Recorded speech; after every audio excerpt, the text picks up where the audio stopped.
Could you tell us the main points of the speech you're going to hold here?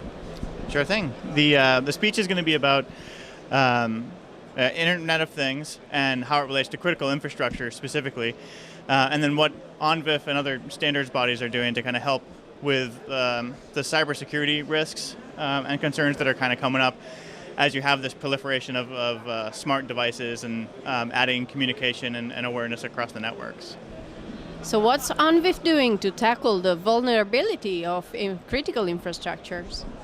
So ONVIF is focusing on, well, in some ways you could actually say that we're kind of a part of the problem, right? Because we focus on making all of these devices talk better together. But as a part of that, we're focusing on the processes around security. Because security isn't really a product. Security is a process or a service to think through. And it's a mindset that you have to have. A lot of the security implementations that we need to employ to protect ourselves are already there on cameras and on DVR devices today.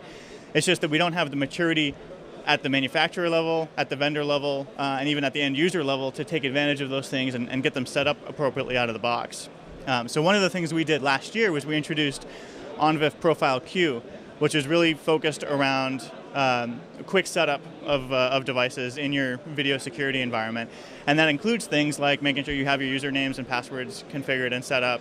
It includes things like using SSL communications to encrypt traffic and making sure that those configurations are turned on by default in the cameras. You were talking about mindset. Do you think the operators in these sectors at different levels, as you mentioned, are ready and willing to tackle this challenge of IoT?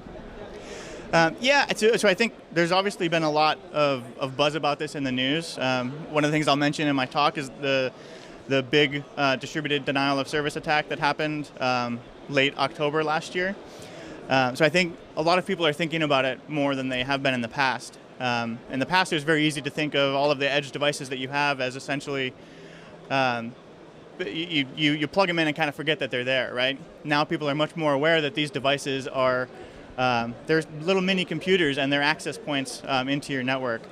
So I think people want to help solve the problem. What ONVIF can do to help make that more feasible is drive some of the standards, drive some of the out-of-box configurations, and simplify the maintenance of those passwords, simplify the maintenance of the security protocols on those devices.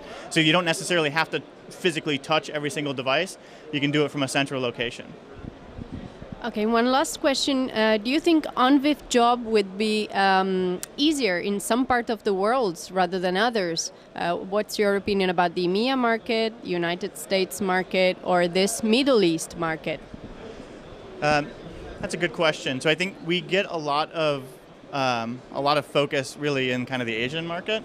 And I think that's because you have a lot of new entrants in that market, right? You mentioned the Middle East and the U.S. There's fairly mature manufacturer bases there, and most of the mature companies in the security space are already working with us anyway because they recognize the benefits to them at the manufacturer level, just in managing the workload and making all of the different firmware drivers and things to connect their cameras to different systems or their systems to different cameras. So I don't know that it's necessarily easier or harder in any particular part of the world. I wouldn't say that. Any future forecasts about access control and any new profile ONVIF is releasing in the future? Well, absolutely. It's funny that you mentioned that. So we had recently released Profile C. That was our first foray into access control. Later this year, kind of mid-year time frame, we'll be releasing Profile A, which is going to be a more comprehensive look at access control devices from an ONVIF perspective. So we're pretty excited about that. As you start to talk about IoT, you realize you start jumping out of just the standard kind of video model.